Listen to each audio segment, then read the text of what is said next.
But just as Pao Chai was about to open her lips, she perceived a servant girl attached to Madame Wang's apartments appear on the scene. "Your maternal uncle's wife has come," she said, "and she requests you, ladies and young ladies, to come out and see her." Li Gongchai hurriedly walked away in company with Lady Feng. The two dames, Mrs. Chow and Mrs. Zhao, in like manner took their leave and quitted the room. "As for me, I can't go out," Pao Yu shouted, "but whatever you do, pray don't ask Aunt to come in here. Cousin Lin, do stay a while. I've got something to tell you." Lady Feng overheard him. Turning her head towards Lin Taiyu, she said, "There's someone who wants to speak to you." And forthwith, laying hold of Lin Taiyu, she pushed her back and then trudged away along with Li Gongchai. During this time, Pao Yu clasped Lin Taiyu's hand in his. He did nothing then smile, but not a word did he utter. Taiyu, naturally, therefore, got crimson in the face and struggled to escape his importunities. "Ah, my head is sore," Pao Yu explained. "It should be," Taiyu rejoined. "Oh, meet a foe." Pao Yu then gave vent to a loud shout. His body bounced 3 or 4 feet high from the ground. His mouth was full of confused shrieks, but all he said was rambling talk. Taiyu and the servant girls were full of consternation, and with all possible haste, they ran and apprised Madame Wang and Dowager Lady Cha. Wang Zutang's wife was also with them at this time, so they all came in a body to see him.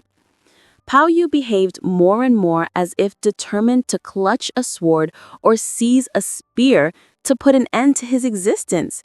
He raged in a manner sufficient to subvert the heavens and upset the earth. As soon as Dowager Lady Cha and Madame Wang caught sight of him, they were struck with terror. They trembled wildly like a piece of clothing that is being shaken.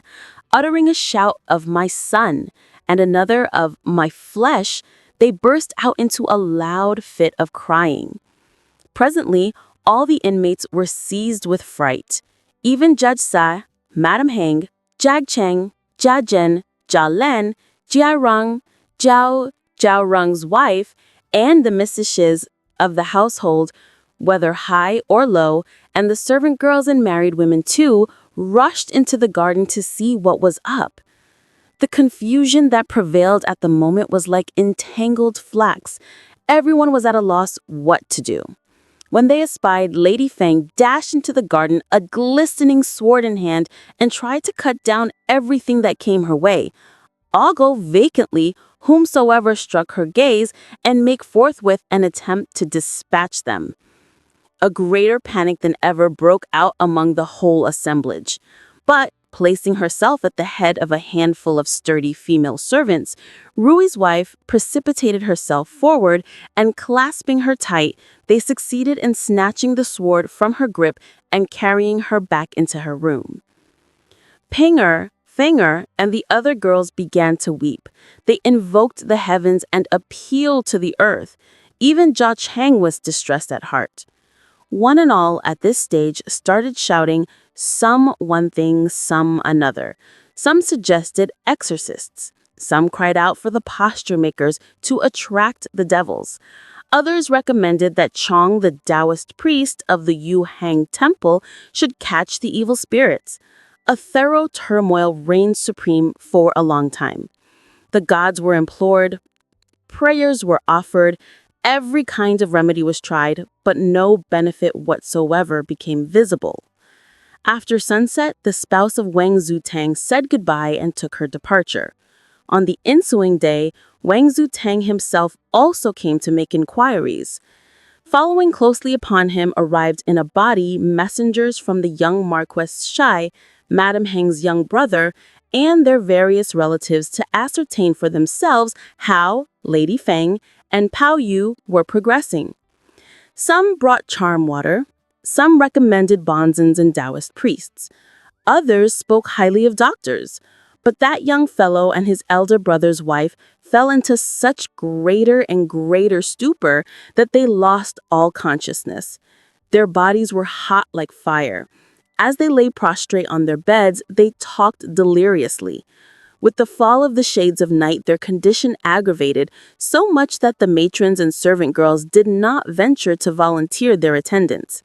They had therefore to be both moved into Madame Wang's quarters, where servants were told to take their turn and watch them.